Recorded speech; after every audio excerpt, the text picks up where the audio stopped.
start.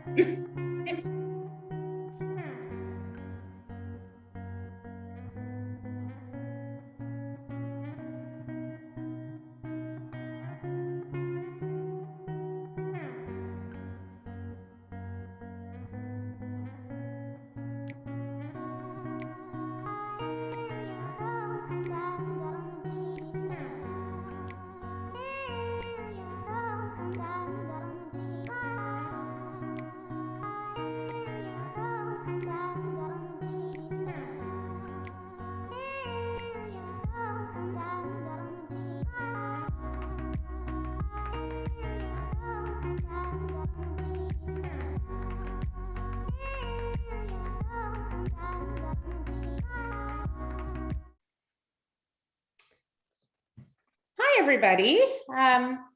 Welcome to the first Compass Speaker Series for 2022. And we are very excited today to have Dr. Edward, I call him Eddie, Huijbens, with us today. Before we begin, I would like us to start with our land acknowledgement. Events at our university always start with a land acknowledgement because we want to acknowledge the land upon which we sit currently. And here at X University, we have a land acknowledgement that was developed in consultation with our Indigenous communities in the area. Toronto is the dish with one spoon territory. The dish with one spoon is a treaty between the Anishinaabe, the Mississaugas, and the Haudenosaunee that bound them to share the territory and protect the land. Subsequent Indigenous nations and peoples, Europeans, and all newcomers have been invited into this treaty in the spirit of peace, friendship, and respect. Dish, or sometimes it is called the bowl, represents what is now Southern Ontario. We all eat out of the dish. All of us that share this territory with only one spoon. That means we have to share the responsibility of ensuring the dish is never empty, which includes taking care of the land and the creatures we share it with. Importantly, there are no knives at the table, representing that we must keep the peace. So this land acknowledgement begins our event today. So before we begin, some of you who are not aware of what's been happening here at what we are calling currently X University. Our university was called Ryerson University. Because of the historical significance of Egbert Ryerson in creating the residential school system in Canada, we have now decided as a university that we are changing our name. So we're in the process of that consultation. So until name changing occurs, we are calling ourselves X University. So that just explains why I'm saying that we're X University at this point in time. I just want to introduce a bit about the Institute for Hospitality and Tourism Research at X University. So I am the director of this program here, of this institute, and our mission is to facilitate and conduct research of both scholarly value and significance to the tourism and hospitality field. We mobilize knowledge to enhance the research reputation and impact of X University, particularly in tourism and hospitality. Some of the things that we work on are Indigenous tourism. We also have a project currently that has been launched on rebuilding and reimagining Main Street. We work on various aspects of sustainable tourism and destination development. One of the things that we have done in the last few years is this Compass Speaker Series. But it was in person for a long time, as a lot of events were. And it's kind of funny that when we think about it now, after 2 years of being on Zoom, why we never really had the ability to do this before, to be able to project it. But when COVID started, we switched to online, and we were able, and we have been inviting scholars from around the world. And it's been really fun to have a lot of my colleagues here at on our Compass Speaker Series. So I invite you to go to our website at htmresearch.ca, and Parita will post that afterwards, because all of our previous Compass speaker series have been recorded and posted, and they can be of use if you need them for your own research or for classes. And so we have a library going there. So I'm pretty excited today to have Eddie here.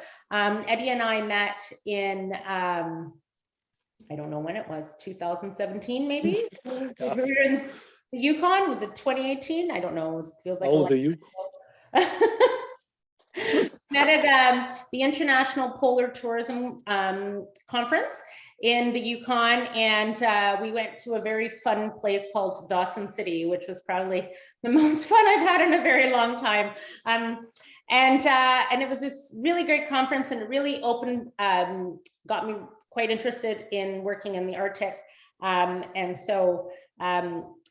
I met such wonderful colleagues such as Eddie.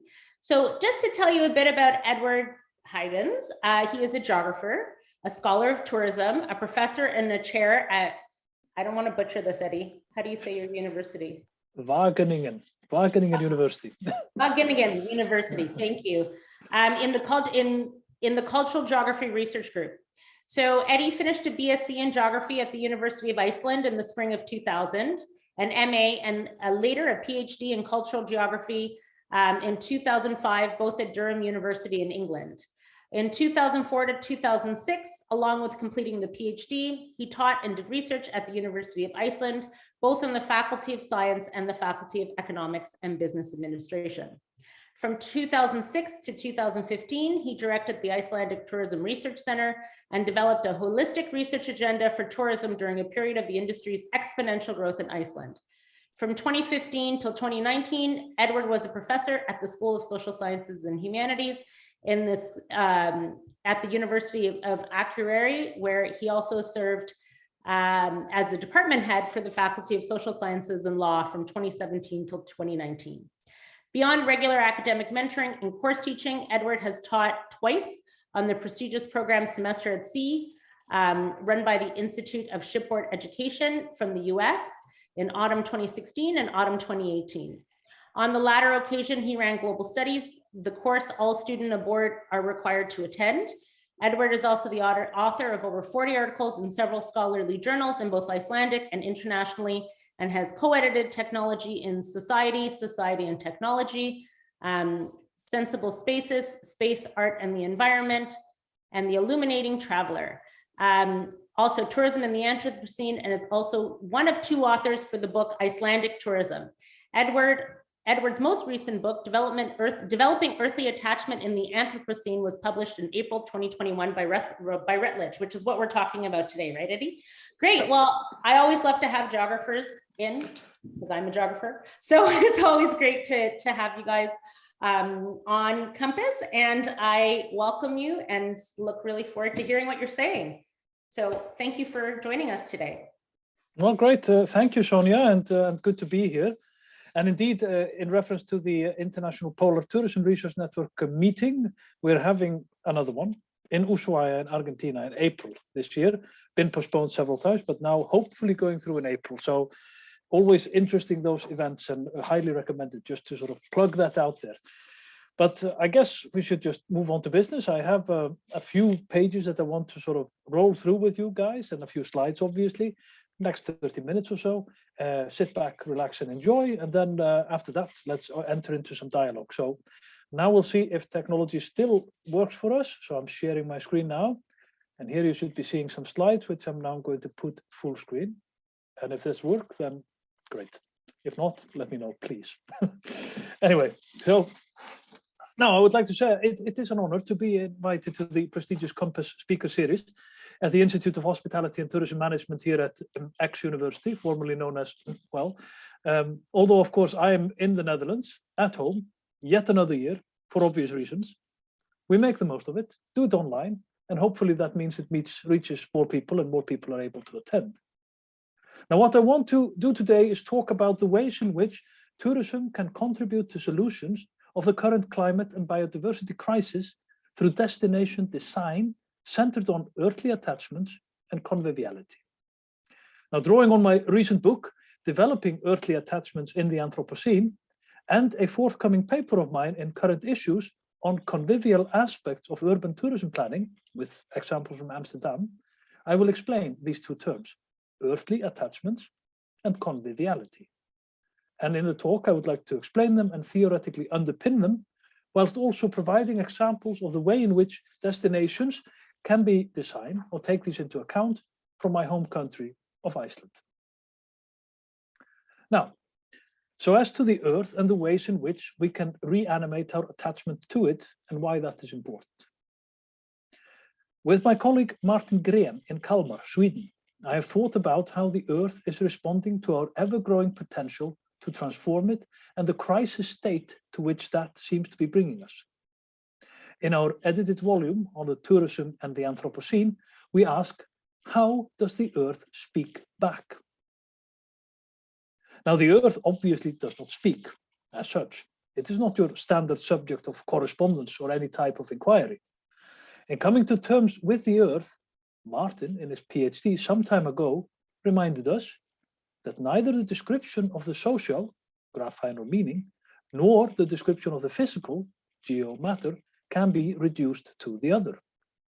But in the abductive step of laying them side by side, another form of representation may emerge. So you might recognize the drawing there by a Dutch artist, M.C. Escher, who made the mind-bending pictures where everything seems to loop into each other. Here indeed, the writing hands, making each other as they write. Or in other words, how the earth makes for us as we make for the earth. Representing earth and the way in which it speaks is then about how our descriptions are of this earth and make for the earth and for us at the same time. And that is how it speaks, through us, so to speak.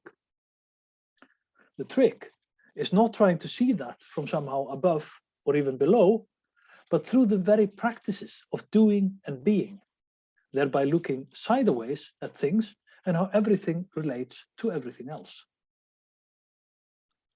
Now, on the grandest scale of things, that is the planetary, looking sideways, we are said to live in a new geological era, an era labeled after humankind itself, the Anthropos.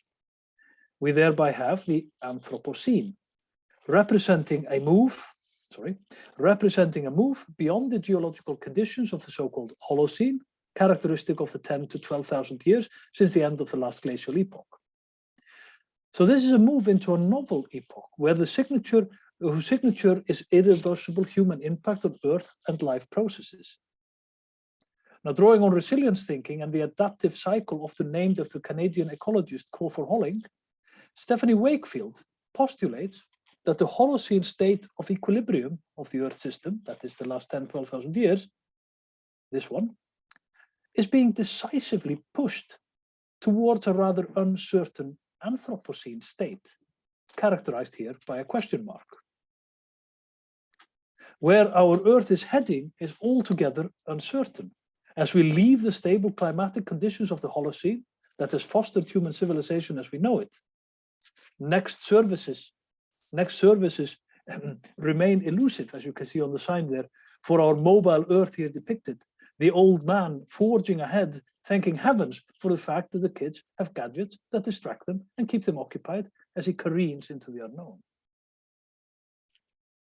Now, as hackneyed as the Anthropocene might have become in the wealth of publications now surrounding our man-made Earth, not least for, of course, signing those transformations to all of humankind regardless, the naming of the epoch, the Anthropocene, sends a powerful message. A message on how, in the Anthropocene, the Earth may become both a subject which underpins and makes for the Anthropos, and at the same time an object which is before it and may be set against its earthly undertakings. Integral to understanding the Anthropocene is thus a realization of the objective and subjective geo-agency of the Earth system, or Gaia, attuned to the way in which it talks back and communicating that amongst disciplines. The big question me and Martin are here posing is how to register or record the subjective geo-agency of the Earth system and hearing it talk back. But then again, the Earth doesn't speak per se, and it doesn't really care. The Earth, as this planet in space, our only known planet that can sustain us, is not doing so in its entirety, and life will go on. Ours is merely an existence on a thin crust called the critical zone. The big issue of climate change and biodiversity loss really matter only to us, and moreover, only in this thin veneer on the Earth's crust that is critical to our existence. When I evoke the term earthly attachments, it is really to this green space there in the middle I'm referring to, and all the spatial variations that comes with it. It is on this crust we engage with the Earth and can attach to it in myriad spatially specific ways. So let's look closer.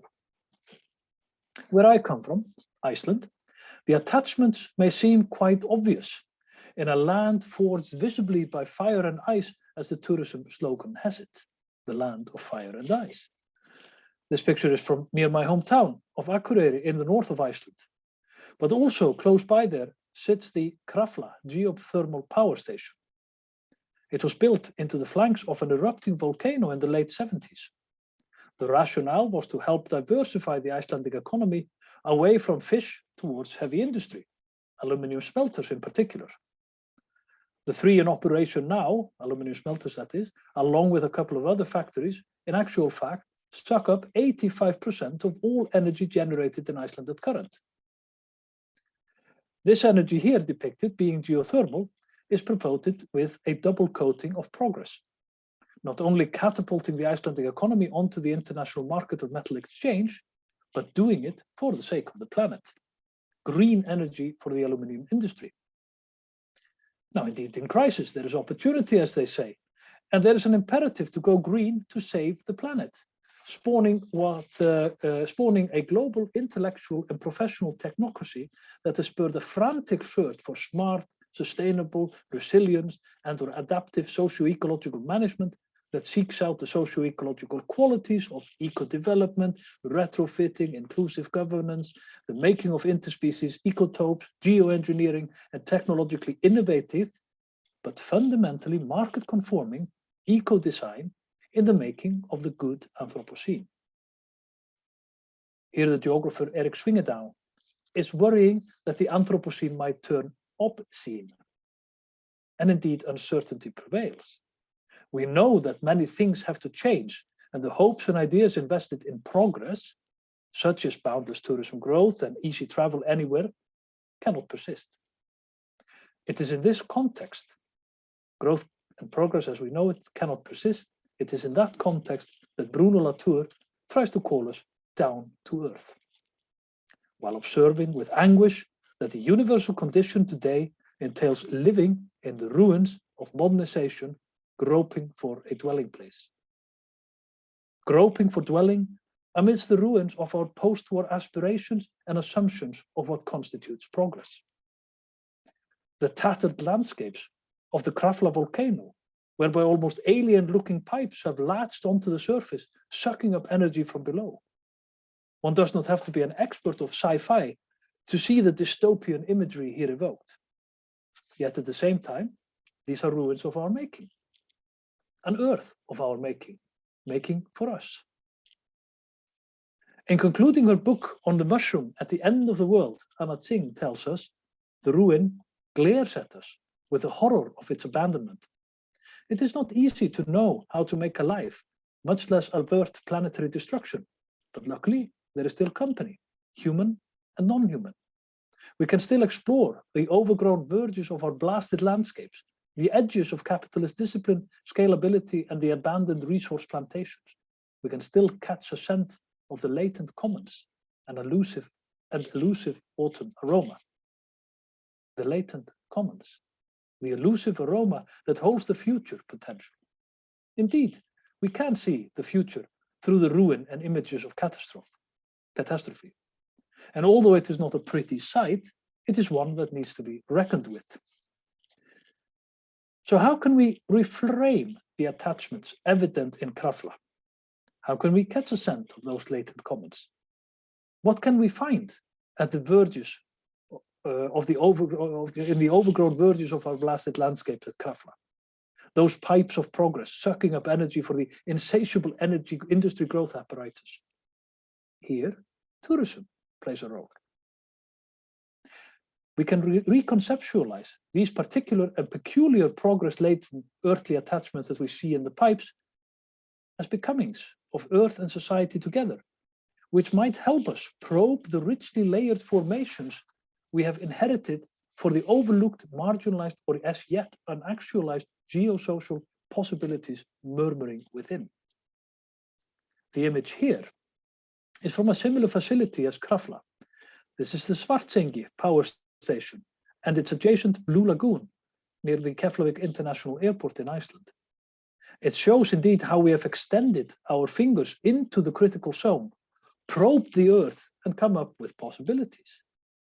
First, purely in search of energy for the aluminum industry, but with surprising results, precipitating what my colleague Erdja Jonsson called geothermal living. Indeed, next to the blasted verges of the geothermal Krafla energy facility sit the Mývatn nature baths, drawing on the original geothermal wells drilled on the site. Much like the Blue Lagoon, and owned now by the Blue Lagoon, these baths allow for Epicurean delights and ways of living with hot water that has transformed Icelandic culture and society, never intended for by those trying to harness the geothermal sources for industrial growth and progress. As Georg Simmel explained over a century ago, the ruin strikes us so often as tragic, but not as sad, because destruction here is not something senselessly coming from the outside, but rather a realization of a tendency inherent in the deepest layer of existence of the destroyed. The murmuring tendencies inherent in the critical zone. What it means when we face up to being one with the earth, making for it as it makes for us, we can expose these deepest layers of existence, latent aromas, and yet unactualized geosocial possibilities. And we are in good company, as Anna Tings reminds us. So many things we take for granted and assume inert have a role to play. My personal favorite are rocks. And I really like how the geologist Marcia Björnerud describes them. Rocks are not nouns, but verbs, visible evidence of processes.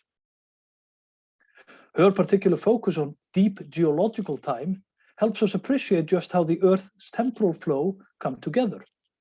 To me, rocks hold deep time, affording you a connection deep into the mist of time and at the same time deep into the crust of the Earth.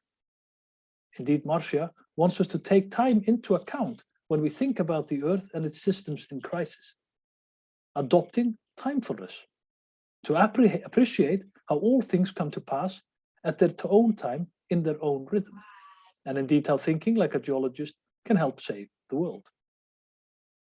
The rhythms of rock formation are so different, yet part and parcel of this Earth that makes for us and we make for it.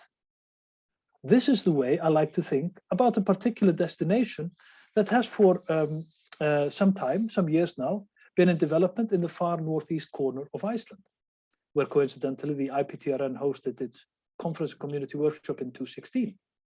This is the Arctic Henge of Raufarhöfn in northeast of Iceland. Although designed as a rather standard spectacle to place a little known village on the tourism map of Iceland, it is a place that can afford you that connection to deep time.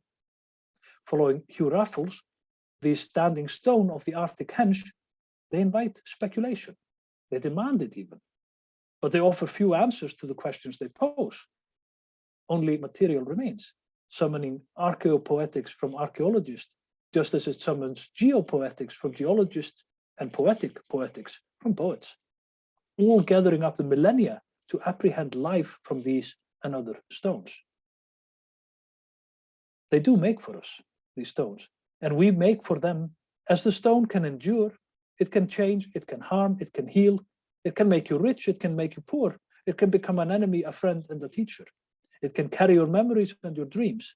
It can build empires and bury cities. It can reveal the history of the universe. It can open and close the gates of philosophy. It can change the course of nature. It can change its own nature. And it can empty the world of time. Apprehending life from these and other stone, Hugh Raffles says. Indeed, stones don't speak, no more than the earth does. They do not provide answers, yet they will always be with you, an enemy, a friend, and a teacher, depending on how we choose to relate and the stories we attach to them. And indeed, in my book, I provide the much more detailed stories of the Arctic henge than I can have time for here. But let's go back to Krafla, that power station I showed you. And indeed, the very original boreholes which made for the site. Part and parcel of making for Krafla was the drilling of experimental holes to gauge the potential of the site in the 1960s. 2 were drilled, that you can see here, near the field of boiling mud pots at the Hverarund, the name of the surface features at Námafjall, and these still exist. Once drilled and measured, stones were heaped upon them. That's what you see in their picture. But through the holes, steam emanating from the ground has found a new and easy pathway to the surface. With great force, superheated groundwater depressurizes at the hole and steam rushes to the surface. This has become a popular tourist spot for an immediate haptic sense of geoforcefulness. The steaming heaps of stones are an essential part of the attraction of the area, whereby people traveling around the island, that is Iceland, following route number 1, which is a circular route around the island for 1,300 kilometers, they cannot miss the site. It's literally on route number 1. And it has been widely popularized on top of that. Now, having stopped here with friends, family, and tourists alike countless times through the years, I can never help but stand and marvel at the hissing pile of stones. Part of that is to walk around the pile and disappear into the steam for a while. Once lost in the steam cloud, you feel the heat of the steam, most commonly a very stark contrast to the cold, brisk winds dominating the area. Also, you smell rotten eggs or sulfurous oxides, which in combination with water make for the highly corrosive sulfuric acid, partly responsible for the fact that the stones in the heaps are beginning to coagulate some 60 years after having been piled on top of the hole. In the steam, minerals abound, dissolved from the rocks deep underground in the superheated subterranean water container. These precipitate from the steam as it reaches the surface and cools, forming magnificent coatings on the coagulating basaltic boulders in the heap. Most striking is the bright yellow sulfuric deposits, coincidentally related to the name of the area, Námafjall. Náma means mine, and indeed sulfur deposits have been known to be there for centuries and mined for the purposes of war. But that's another story. Standing at the hissing fumarole and strolling along the bubbling mud pot of Hverarund, you can hear knocks and underground belching as the simmering mud is being cooked and transported to the surface. The energy present in the mumbling mud at Námaskar shows, as Duty Natal here captures, and quoted by Timothy Morton in his book on hyperobjects, how we can attach to each other and the earth. In particular instance, extended through time and society, our technology, aspiration, and surprising Epicurean delights emerging from the ruined landscapes of geothermal energy exploration in Iceland, in this case. So, remember the hands of Escher I showed you. In the very same way, the attachment offered by the site at Námaskar, or how the stones speak at the Arctic henge, it can only emerge if we place ourselves firmly within the dialectical tension that the co-constitution of nature and society represents, which is always an epistemological, analytical, and political balancing act that responds to forces of power and other interrelationships. Part and parcel of the critical zone, that green sliver, remember, and with that comes our responsibility as human people to find ways to enter into reciprocity with the more than human world. And we can do so through gratitude, through ceremony, through land stewardship, science, art, and everyday practices of practical reverence. And through destination design, hospitality, configured as convivial.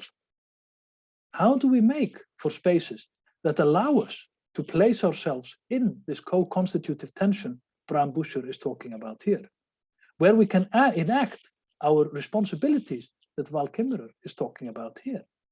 through attaching to the earth and to others. From the tourism perspective then, it is about the other, welcoming the other. As German Moles and Gibson asked already in 2007, how should we welcome the stranger, the sojourner, the traveler, the other? Where might hospitable encounters occur? And what kind of spaces does hospitality produce? Who is able to perform the welcoming host, and who can be admitted as a guest?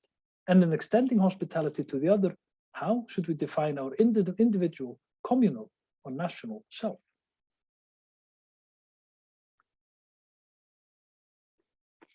To me, the hospitable encounters occur in places that are designed relationally, designed for attachment, designing for relationality, making for the conditions of life of individuated interdependence.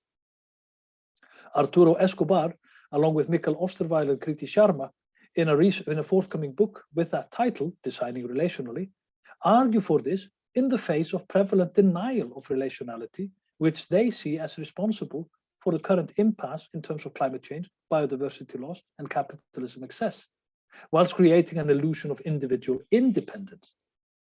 As such, making for these spaces of tension is about recognizing and relating to all the other stuff that resides in the place and people rely on in their everyday lives.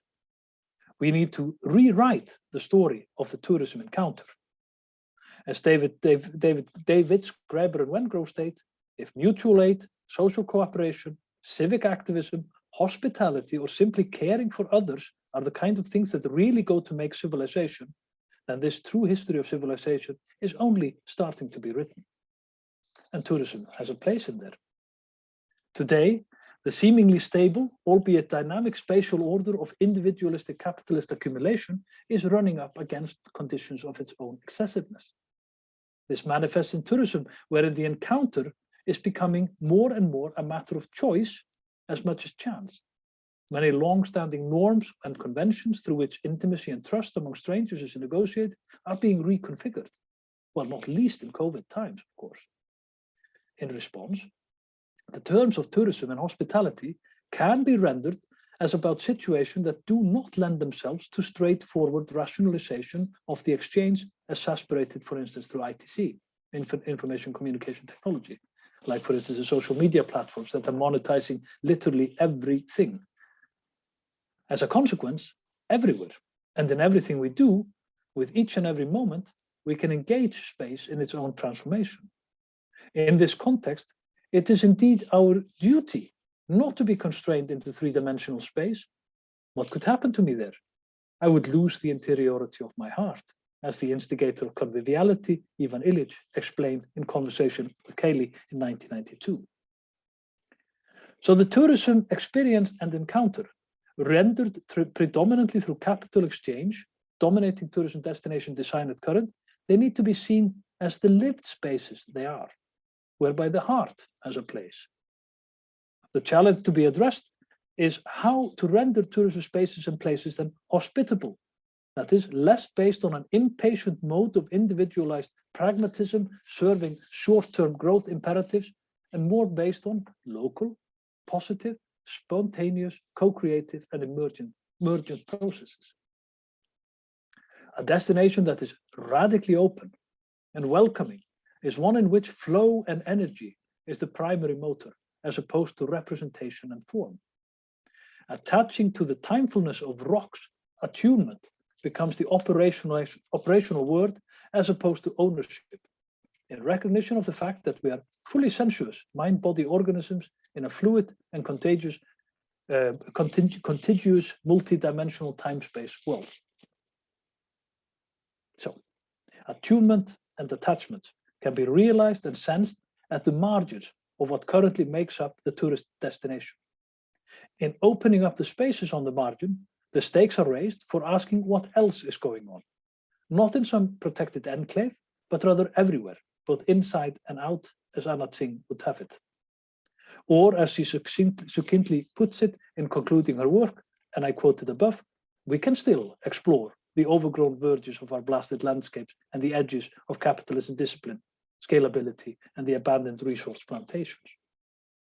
These edges are not to be seen as the parameters of scarcity to be overcome, but the actual conditions for the proliferation of life, and allowing for an auspicious culture of serendipity, as John Wood would say in his book on designing for micro-utopias. Exploring alterity, the edges of capitalist accumulation, and allowing for flow, design needs to be defined and understood as the organization of complexity, shifting architecture to organize complexity. In the encyclopedic volume on the Anthropocene, emphasizing connectedness, Krasny promotes responsible and careful architecture, response and care, allowing for a tension-ridden gap to emerge. We see this in the image of the very book itself, wherein we are to place ourselves in the gap. And this is important for tourism, as the gift and surprise that is the other can only wander in when the space is open. It is in that very openness where I see that, despite the stories of universal logic and rationality that prevail throughout infrastructure space, irrationality actually rules in a world that is susceptible to the most immaterial rumors and unlikely events. Making space for irrationality, alterity, and flow are the lived spaces of conviviality. These are about inclusion, recognition of all the different life worlds out there. Moreover, in designing relationally, space needs to be made for the body, allowing for the very carnality of being. Allowing other life in is also crucial, and to become more imaginatively in touch with the ebb and flow of the living world, which is necessary for developing earthly attachments. Remember the stones, the ebb and flow of the stones, even rhythm of the earth. The creative alertness, care, reciprocity, and responsiveness are thus features to be lauded and promoted. But it all starts with the stories told. If the story of the destination is one of the spectacle that needs to be ticked off the proverbial bucket list, few sites will become inundated by the masses in search for the one mediated experience. Examples already abound of places inundated by the proverbial golden hordes and suffering over tourism today. A living and vibrant destination becomes animated through the narrator. Worlds are enacted and made stronger by the stories told, and these can revolutionize thought. But the story works not only on the level of the intellect, but through our bodies and society, and thereby need to be understood multidimensionally, yet body-centered. Making the destination the scene of openness and embodied interconnectedness makes for the spatial practices of the lived material world and that of radical hospitality and the true welcoming of the other. And this chimes with the notion of conviviality, because conviviality rests immensely on the imaginative potential of the individual and the everyday use of tools rather than premised on a political mass mobilization or institutional territories of anti-industrial resistance. It is through the individual rediscovery of everyday life and tools we begin to imagine convivial commonwealth alternatives to industrialism, cultivated and vitalized as social challenges to industrial forms of life. Spectacularized consumption being, of course, one of those industrial forms of life. So to wrap this up, where are we? Wrapping this up to understand the ways in which tourism can contribute to solutions of the current climate and biodiversity crisis through destination design. This needs to happen through making tourism destinations into a tool for convivial encounters and earthly attachments. These are to me an augmented sacred journey that Graben talked about in the late 1970s in the classic book Host and Guests, whereby he claims the most minimal kinds of tourism, such as a picnic in the garden, contains elements of the magic of tourism. Although Graben was talking about the fact that backyard picnics entailed movement and an unusual setting, the point remains. In the nooks and crannies of the places we promote, magic resides, and tourism can be truly a voyage of discovery, not only of self and the consuming of spectacularized attractions, but as contributing to the vibrant destination of alterity and otherness facilitating conviviality and earthly attachment in the face of capitalism's excess. The conceptual framing provided for by earthly attachments and conviviality allow us thereby to see the invisible destinations within, a destination in the plural, animated by the politics and practices of relationality, making for ongoingness, process, and flow. Indeed, contact is contagious, as Rutger Bregman tells us, and making for the convivial encounter and truly welcoming the other is then about allowing for and managing alterity and complexity through care and responsiveness that has the potential of fostering even a planetary consciousness. The tourism encounter is then about radical hospitality focused on the embodied lived spatial practices of the everyday, where sometimes people simply have to give in to the place, simply sit down and smell the roses. What emerges thereby in socio-spatial registers are the multiplicity of practices that make up the destination, countering it as a spectacle or one where the everyday life of locals and the things there need to be partnered into the commodity.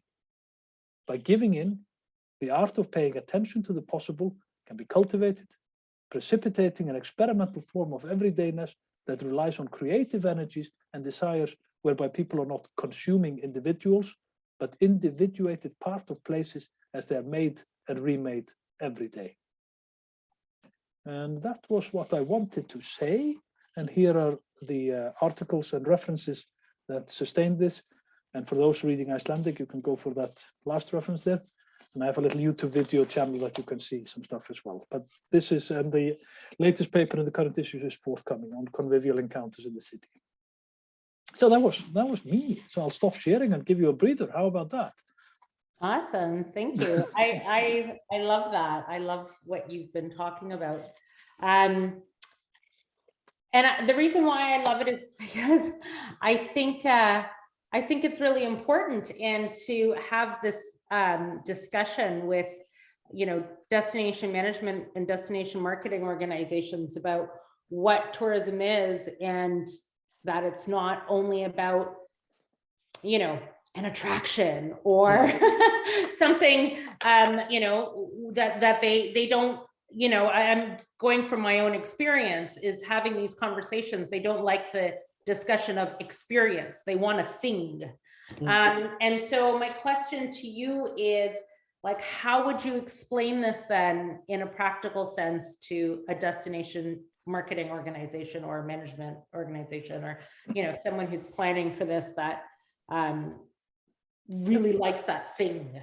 Well, that's exactly what actually is happening next month, where I will be in Amsterdam, meeting the DMO stakeholders of the city of Amsterdam, who of course have been dealing with the over-tourism as we know it, this sort of prior to COVID, obviously.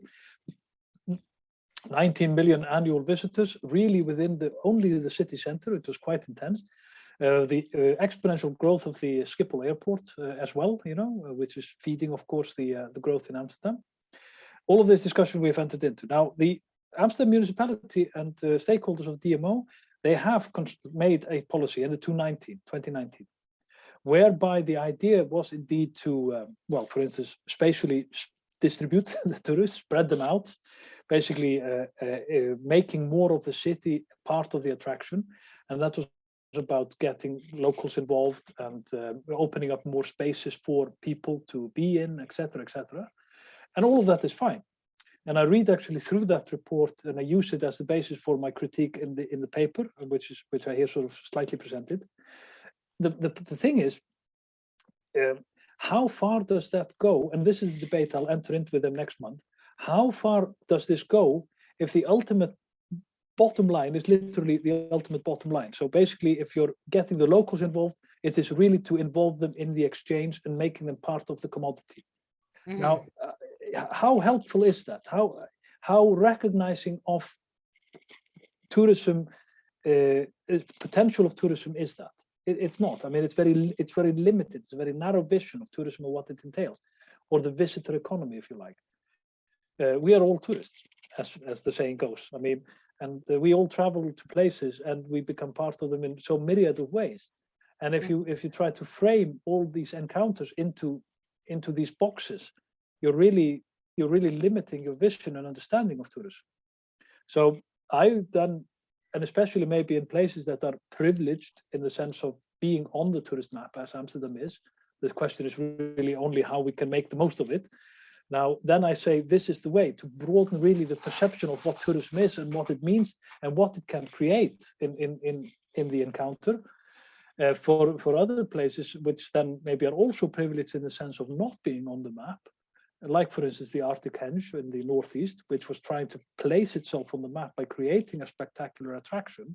Now, I will say as well, there is more to the attraction than you think, and actually which could make for a much more nuanced, complex experience that can actually benefit not only the visitor but also the locality in so myriad of unforeseen ways. So the ultimate point was, because I was talking about tackling climate crisis and these things, and that's the ultimate point of the earthly attachment. For instance, framing nature-based destinations from the stories they can tell us about, the interconnectedness of everything, of all the processes that make for the planet, make for us. If these can be made visceral, made felt in the location, then first of all, you don't need to go far, because these can be stories told about your backyard and the tree in your backyard. And we have on campus literally a tree that tweets, tells us literally how it feels, every day. So you can then start to connect to all these more than human circulations, rhythms that are out there.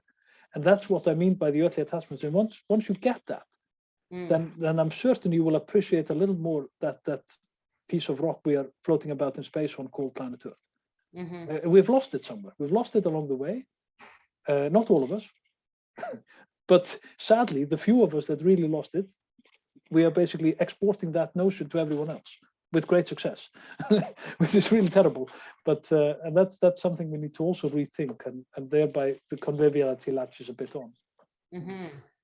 Yeah, it's I always find that that's the difficulty, is having that explanation about, I love that though. I kind of wrote that down in the sense of the interconnectedness of nature-based attractions, right? Because that's really what people are interested in. They're interested in the stories. They want to know, what is happening. Like, you could have the best time and not see a particular attraction and just go to some, place and meet people and,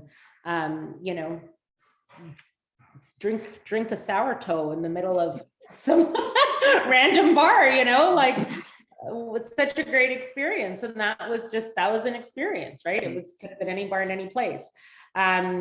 So I really quite like that. Okay, we have a question here. What are ways of exploring conviviality in tourism encounters? Does conviviality come with sets of techniques and methods, or does it rather depend on a researcher's personal sensibilities towards tourism phenomena? Right. Yeah. So, well, this is a methodological question. I would. So basically, there is out there called now the Second Convivialist Manifesto, which is a very good statement. Really, it's about the underpinning sort of what you're looking for. In the original conception by Ivan Illich, he's basically talking about the ways in which we can appropriate things to be independent. So how we can decouple from the systems and from the structures that dictate us. So I would be on the lookout for these ways of doing differently, doing otherwise, which create independence from the structures and the systems that dictate our lives. And that would be the practices. That would be a sort of heuristic device. Look out for those practices. But it's more than that. Of course, this can lead, of course, to solipsism and individualism of the most extreme kind. Look at the Unabomber. I mean, he was definitely decoupled from everything, and probably very happy up in his shack in Montana, but of course not a very convivial individual.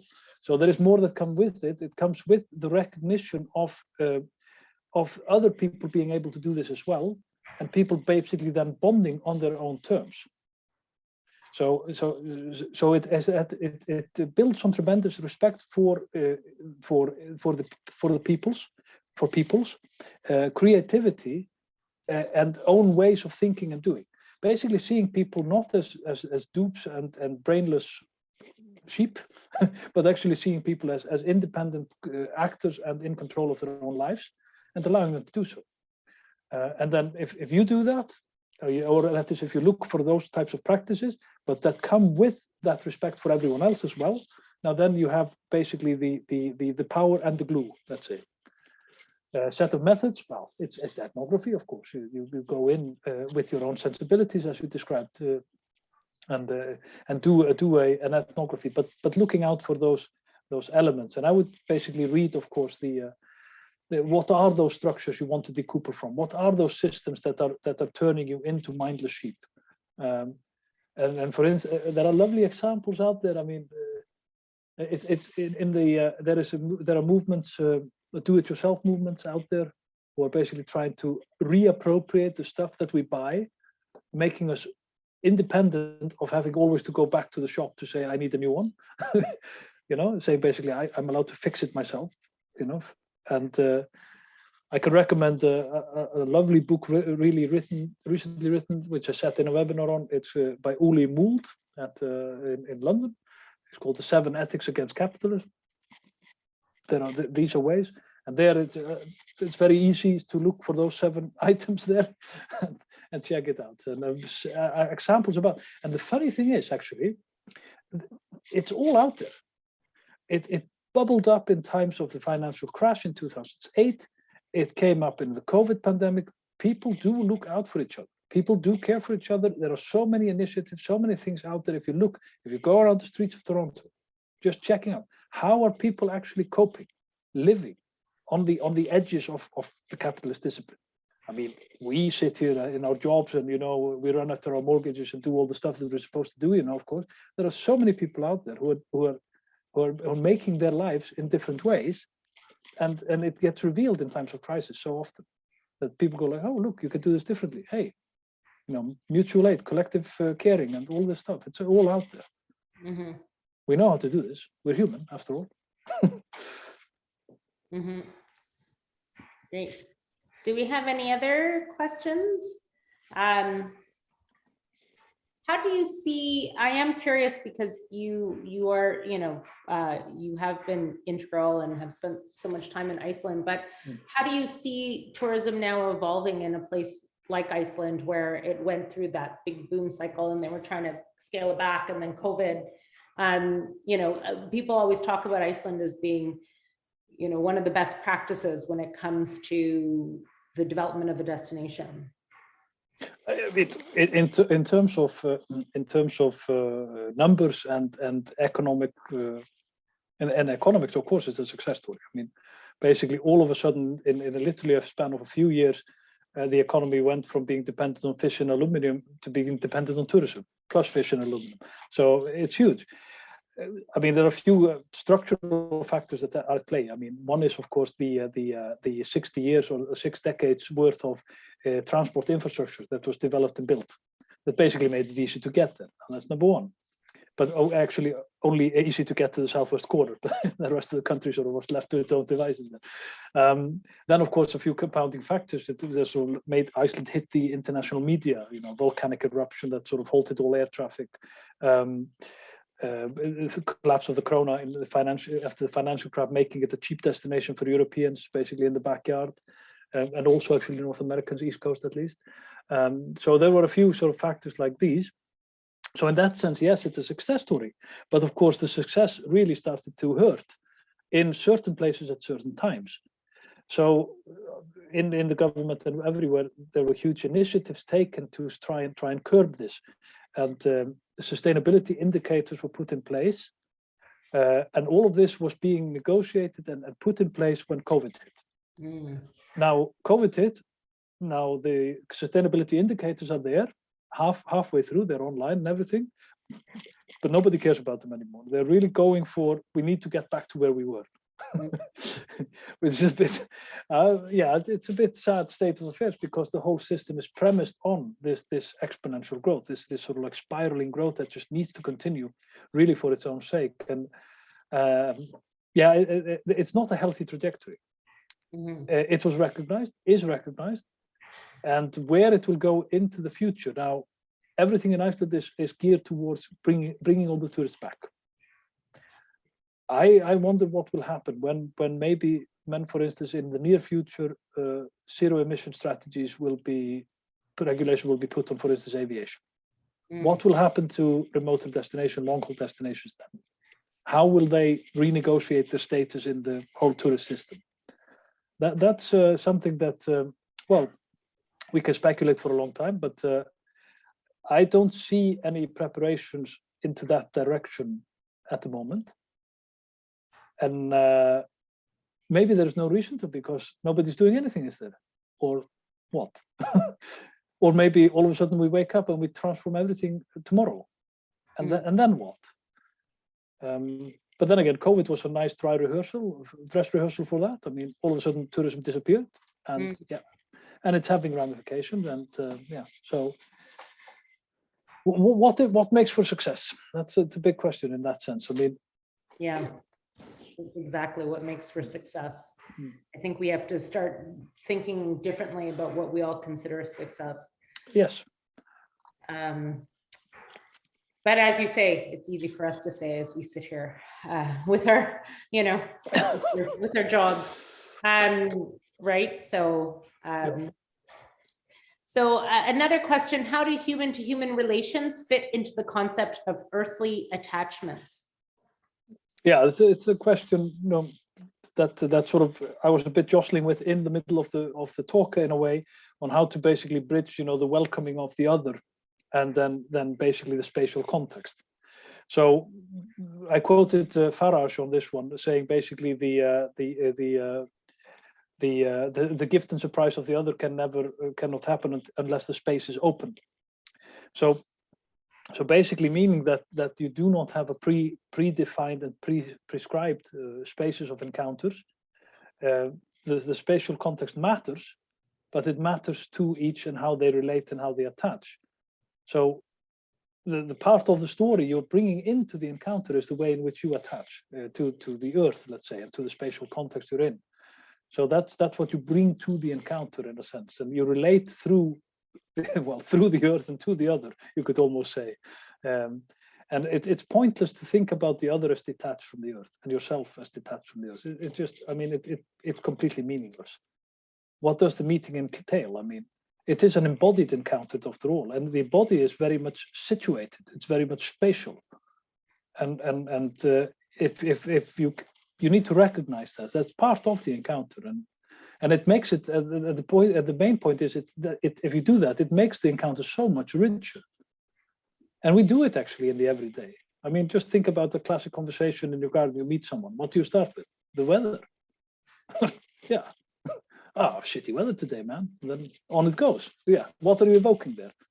Of course, you're really embedded in your environment. So, and there is so much more that makes for that. So, do you smell the roses? Oh yeah. How was your life? Okay, here we go. Attaching to the environment, to each other. Great. Yeah. In what are the ways in which we can listen to the earth more? Do you have some examples? Yeah, in the book that I showed, then I explore these. I explore 6 examples thereof. I walk through a turf house in Iceland that was being reconstructed.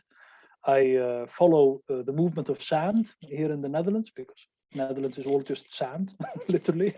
That's another one. I go biking. That's one story about biking in the Netherlands as well, which is an interesting point of departure. I talk about Krafla in the book as well, and the geothermal and being basically in hot water, literally. And there are a couple of other examples like this. But at the outset, yeah, there are just so many ways in which you can hear the earth speak, but it doesn't speak, of course, to you. It speaks through you. So you make sense of it as it makes for you. So you have to just recognize the way in which it's making for you. So you can do that in the everyday, right now, here and now.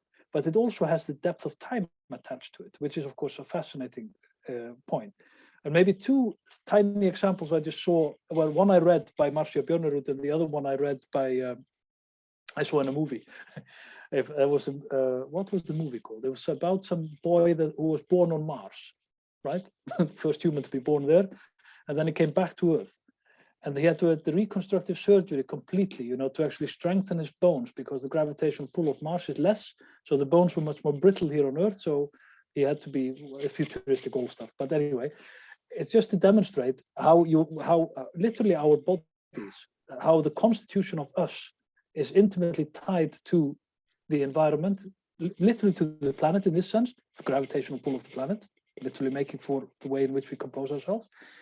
And then Marcia Björnerud was using the example, for instance, of if you look at our teeth, now how did they develop? I mean, it developed from the stuff we eat, which is available by what the environment provides for in terms of temperature, heat, humidity, you name it, and then you develop a certain set of teeth that can do this, that can negotiate that, deal with that. Now, if all food that the earth provided to us was pudding, now we wouldn't have teeth, would we? So the molars actually take the shape of the food we ate that is provided for us by the earth. And the climatic conditions that are prevalent through the development history of humanity. I mean, if you just start to open your mind to all of these nuances, I mean, you really start to see Earth speaking to us through us. And these are all the stories. And in the book, as I say, and I hinted at some of those, especially with the Krafla example. But yeah, you could just think about how your environment is making for you as you move through it, and think then about how that environment is made for. I mean, and yeah, once you open your mind to it and start to sort of unpack it, you realize you're part of the ebb and flow of everything. And it's a fascinating realization. Yeah. How do you see the potential of latent commons as spaces of conviviality? Yeah, so this is from the quote from Anna Tsing, and basically the comments. The example I took of walking the streets of Toronto and basically looking at all the other ways of being and doing that people are coping in so many ways, collaborating, caring for each other, doing so many things. This has been mapped, and sort of counter cartographies of spaces that you can really look at how people go about their everyday lives, which is literally outside of the discipline of capitalism and the structure we live in, and these are the latent commons. So what is happening in our everyday today is that every space is being defined as in terms of being enclosed, literally. I mean, they're being defined as being the ownership, the property of someone or something. The spaces are being closed off, foreclosed actively, and not only spaces but also a way of thinking. And for instance, the whole I cited it, the platform capitalism in terms of Airbnb, you name it. Basically, every single aspect of our life is being commodified and monetized. You probably have a Fitbit or something on which literally counts you. Now your health is literally being counted. Good health is in a certain number, certain steps per day, certain things per day.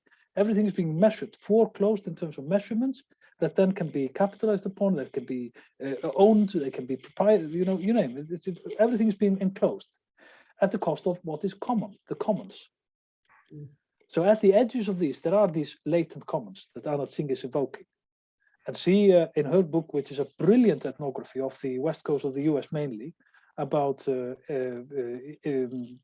East Asian immigrants that have moved there, that have made life for themselves, where they are picking Japanese mushrooms in the forests, making their own community and livelihoods around those mushrooms with their own history from why that's important.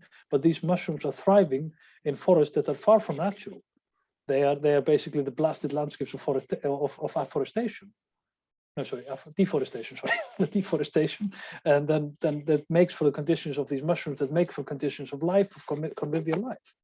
And that's where the point comes, and my point on the nature baths, which was just nobody planned for that. They literally, the Blue Lagoon literally started out by somebody figuring out it was nice to bathe in the runoff water from the factory, And the factory was just to produce energy for the industry, and then they just took the geothermal water and they pumped it into the lava field. It was basically, it was of course non-toxic, obviously, it's just hot water with minerals. And then somebody started bathing in it and going like, hey, look, this is great. And then they enclosed it, of course, and made an attraction, and etc., etc. But this has been ongoing in the history of Iceland for hundreds of years, that people bathe communally in these hot water pools that are found everywhere.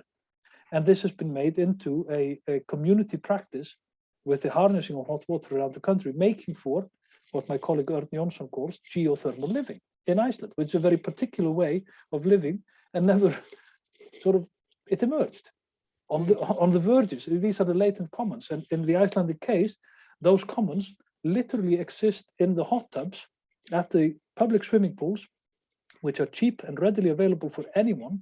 And when I'm in Iceland, I go there every morning, and you sit in the hot water, be it winter or summer, be it snow or hail, in the hot water among 10 or 12 other people. And if you come at the same time always, there will be the same people. And that's where you get the grapevine. That's where you learn what's happening in the community. That's where you learn what the politics are about, name it. That's where conviviality takes place, in the commons that emerge from the harnessing of geothermal energy, surprisingly. Neat. I always love that, traveling through Iceland. I always love that, the little hot pool, the community hot pools, and places where people gather, and it was always such a nice, it's a nice element because it's so different from, we don't really have that here. But they are. I'm sure there's something else, right? Exactly. There's something else, but I also think that when you're in a big urban setting, you also miss those elements as well. There could be other things, right? It could be, as you're a parent, you take your child to the playground every afternoon, and that's where, you create your community and learn from the grapevine. But I always thought that was always quite nice element. So last question here. How do you believe the new technologies, this is interesting to me. I want to hear what you have to say about the metaverse. But the metaverse will affect the way we engage, listen, relate, and entangle to Earth. Oh God, yes. There are two things here, which it comes in my paper as well, and actually a colleague of mine, which I work closely with, Bram Buscher, which I quoted in the talk, has written about this, called the Post-Truth in the Platform Capitalist Economy, on nature conservation, which is very much to the point. So there are two things here. One is social media is adding to the noise and distraction that distracts us from everything, literally. We get absorbed in this world, and there is demonstrated empirical evidence for that. And which Bram Buscher produces, for instance, how, for instance, nature conservation is suffering from playing the game of attention grabbing through the noisy social media. And by now, people basically practice the nature conservation by clicking, which of course has no traction in reality. And actually they're clicking on images of nature that also have no resonance in reality anymore, because it's all about the image being etc., etc. So that's the classic story of media and the metaverse. It basically decouples us completely, and we might end up in the cubicles of Ready Player One movie that you saw maybe from Columbus, Ohio in 2045 or whatever, where basically you just go into that horrible container space and just put on your VR set and disappear into your own world, where you're master of your own world. That's the dystopian vision, and there is definitely elements thereof. I mean, the obscene wealth inequalities that the platform capitalist economy is producing is clear. There's no doubt about it.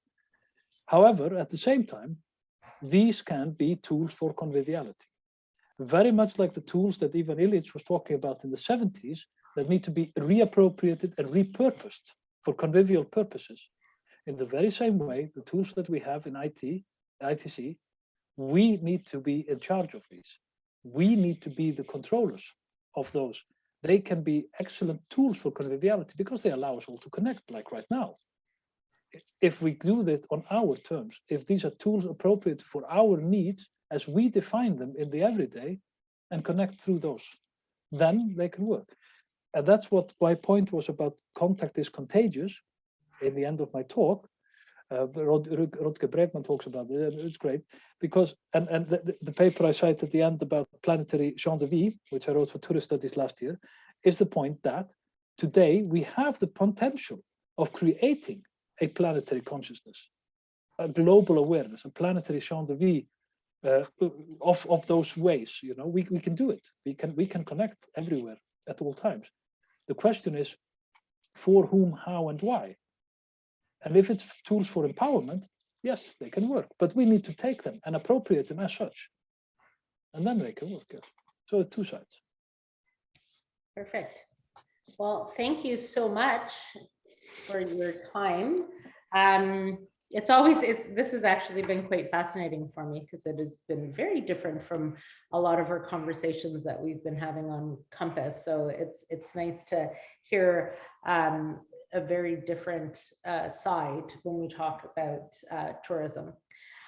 So thank you so much for your presentation today. As I mentioned, this has been recorded and it's going to be on our website at htmresearch.ca, which Pooja just put into the chat. So feel free to share, to use this in your classes, to share amongst your networks. So thank you very much for your time. I know it's after, I think, 9 p.m. In Holland right now. So we really appreciate you spending your evening with us. And I just wanted to say that our next Compass event will be coming up February 7th. We have Stephanie Klovchuk, who is the CEO of Tourism Saskatoon. She is a force. I absolutely adore this woman. She's amazing. And I'm really excited to hear what she has to talk about. And then we also have Dr. Jarkko Saarinen from the University of Oulu in Finland in March, coming up as well for our speaker series. So I hope you all join us and sign up on the link. Follow us on social media at Tourism Research and subscribe to our newsletter on htmresearch.ca to stay up to date on future events and other exciting announcements. And I just wanted to say also as well, if you do go on our website, we do have a lot of webinars that have been recorded about our Main Street Reimagined initiative as well. So thank you so much again, Eddie. Thank you for everybody who has joined us today. And we hope to see you all again. So have a good one. Thank you. Take care. I'm gonna go. During your talk, my kids walked in from outside this